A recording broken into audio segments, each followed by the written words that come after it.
दोस्तों सुप्रिया श्रीनेत की insult debate तो आपने बहुत देखे होंगे। ऐसी डिबेट जहां सुप्रिया की ब्रूटल इंसल्ट हो रही है, बेइज्जती हो रही है। लेकिन सबसे ज्यादा मजेदार जो डिबेट्स होती है वो होती है संबित पात्रा के साथ। संबित पात्रा और सुप्रिया श्रीनेत के जो डिबेट्स थे वो एक टाइम पे पूरे देश में बहुत ज्यादा पॉपुलर थे और लोग इनको देखना बहुत इंजॉय करते थे क्योंकि ये बच्चों की तरह लड़ाई करते थे। लेकिन संबित पात्रा बीच में कुछ ऐसी बातें भी कर देते थे कि सुप्रिया आपा खो देती थी डिबेट में। तो आज मैं ऐसी ही वीडियोस लाया हूँ जहाँ पे सुप्रिया ने अपना आपा खोया है, तो वीडियो का एंड तक जरूर देखना। जय हिंद।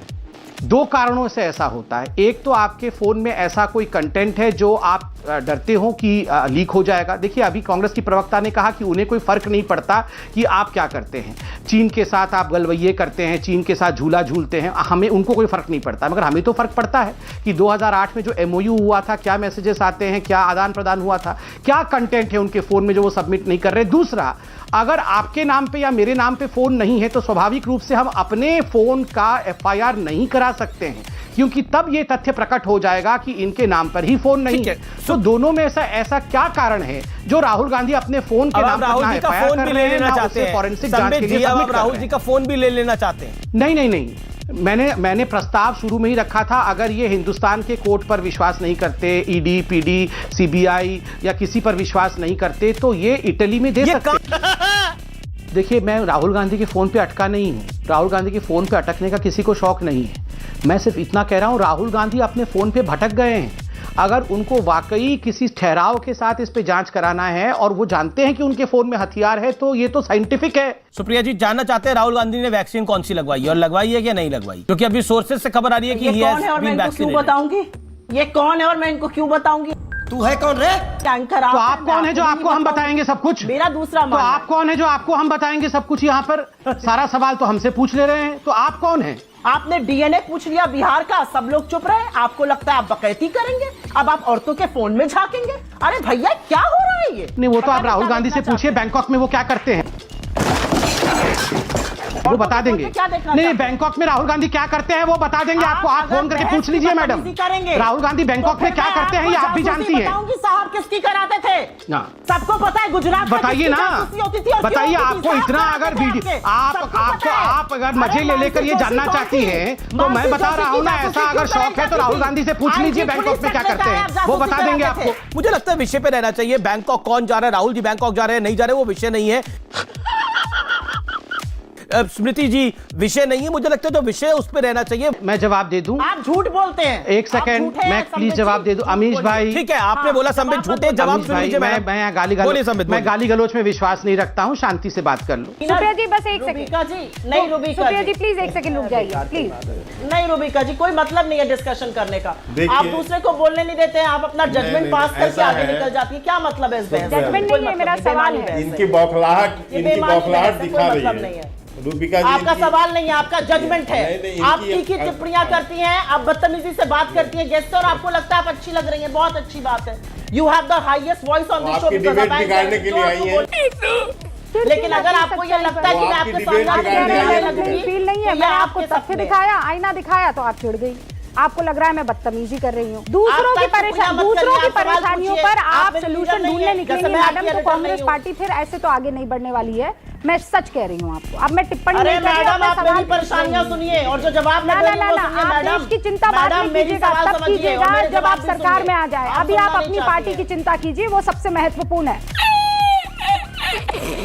आप अपनी वॉइस हाई करके दूसरों की लो कर यहाँ पर हीरोइन मत बनिए। ये इस तरीके की भाषा मेरे साथ मत इस्तेमाल कीजिए। आप यहाँ वार्डन बनने की कोशिश मत कीजिए। जो आप भाषा बोल रही थी वो क्या था? जो भाषा का आप मेरे सामने प्रयोग कर रही थी वो क्या था? अभी तो मैं आपके लिए सबसे बड़ा विलन होंगी क्योंकि आपकी पार्टी का सवाल पूछ रही हूँ मैं, और मैं इसको आप और मैं नहीं डालना चाहती हूँ। प्लीज स्क्रीन पर के शर्मा और नहीं Supriya Shrinate, you need to drink a glass of water and cool down. Nice. सुनिए आपको फोन देखना पड़ रहा है आज। फोन नहीं, अब सुनिए। लपेट लिया आज आपको, आज आपकी कलाई खोली है मैंने अच्छी। बार बार आपको फोन देखना पड़ रहा है। रुकिए। अरे आप क्या फोन वोन देख रहे हैं? नहीं यहाँ नहीं, यहाँ नीचे लगाइए तब आएगा नीचे। मैं तो चाहूंगी, ये टीवी नहीं है तो इन लोगों को सुनाई नहीं देगा। आप बोल दीजिए। मेरा विश्वास जातिवाद में नहीं है। मैं तो नकल में भी अकल की जरूरत होती है, सब मैं करती हूँ लेकिन टीवी पे करती हूँ तो आवाज पहुँच जाती है, यहाँ पर लोगों को सुनाई नहीं देगा। अपने को एक माने, इस महान देश के महान नागरिक अपनी तय को माने।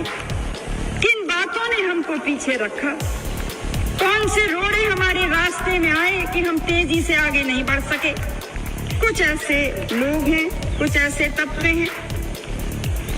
सुधांशु जी, यूपी में सरकार है, मध्य प्रदेश में शांत रहिए, सुनिए, तमाम जगह सरकार है, छत्तीसगढ़ में कराइए ना जातिगत सर्वे, वहाँ पर सर्वे का नाम सुन के सांप सूंघ जाएगा। क्यों भाई, ये क्यों डिस्टर्ब करने लगी? इंदिरा गांधी बतौर प्राइम मिनिस्टर 15 अगस्त 1983 को बोल रही हैं कि जो लोग जात पात की बात कर रहे हैं वो देश को पीछे करना चाहते हैं। आप क्रोनोलॉजी समझ लीजिए। बोलिए, इंदिरा गांधी सही या राहुल गांधी सही? इंदिरा गांधी के जमाने में नारा होता था जात पे न पात पे इंदिरा जी की बात, इसलिए आपने डिस्टर्ब किया, मुझे पता है, और ये मैं वीडियो आपको दे दूंगा। ये लाल किले की प्राचीर से बोला गया बयान है। एक दौर में नारा होता था, सुनिए, ये जातिगत जनगणना रुकवाई किसने? नेहरू ने, क्योंकि अंग्रेजों के जमाने तक तो होती थी। और शुरू किसने करवाई थी ये भी बताऊं, Herbert Risley, British census commissioner. 1901 में 2378 जातियां, लच्छेदार झूठ नहीं, एक एक फैक्ट बोल रहा हूं, रुकवाई नेहरू ने।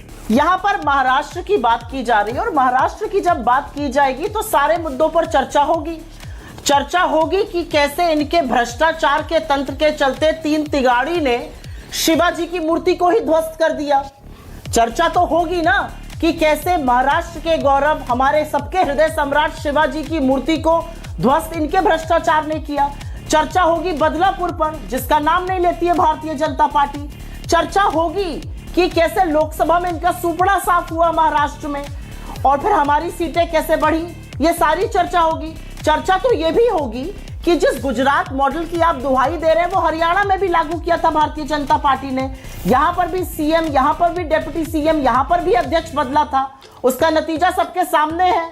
20 के ऊपर अगर बढ़ जाए तो मेरा नाम बदल दीजिएगा। 15 से 20 के बीच में इनकी सीटें आने जा रही, उससे कमी होंगी, ज्यादा नहीं होंगी हरियाणा में। किसी ने एंटिसिपेट नहीं किया था कि इनको हॉस्पिटल में लगाना है। अचानक जब केस लोड बढ़ गया, अधिकांश वेंटिलेटर लगा दिया, कुछ वेंटिलेटर जो रहे हुए हैं उसके ऊपर राजनीति हो रही है। मैं आपसे पूछ रहा हूं सौरभ जी, ये 6 महीने पहले होना था कि नहीं? इनकी टेस्टिंग इत्यादि सब लगने की प्रक्रिया, जब अडवा कंपनी फोन कर रही थी, जब भारत इलेक्ट्रॉनिक्स फोन कर रही थी कि हमें इंस्टॉल करना है, तब कहा जा रहा था चलिए ठीक है, सारा दोष केंद्र के दरवाजे पर रखने से कैसे काम चलेगा? सुप्रिया जी। दोस्तों, सुप्रिया श्रीनेर की सबसे ज्यादा बेइज्जती संबित पात्रा ने ही की है। वैसे तो आजकल संबित पात्रा नहीं आते हैं, लेकिन पहले जब ये डिबेट्स में आते थे तो संबित पात्रा सुप्रिया श्रीनेर को ऐसे एक्सपोज करते थे, इतनी बेइज्जती करते थे कि सुप्रिया श्रीनेर का नाम ही पड़ गया था गाली वाली मैडम। उसके बाद भी कई सारे बीजेपी प्रवक्ताओं ने सुप्रिया की बेइज्जती की है, जैसे प्रेम शुक्ला, गौरव भाटिया, सुधांशु त्रिवेदी और खास करके शहजाद पूनावाला, जो सुप्रिया को रुला देते हैं। लेकिन इसके बावजूद भी सुप्रिया रोज सुबह को नहा धो के तैयार होकर फिर से अपनी बेइज्जती करवाने टीवी पर आ जाती है। तो वीडियो पसंद आई हो तो लाइक, कमेंट, शेयर जरूर करना।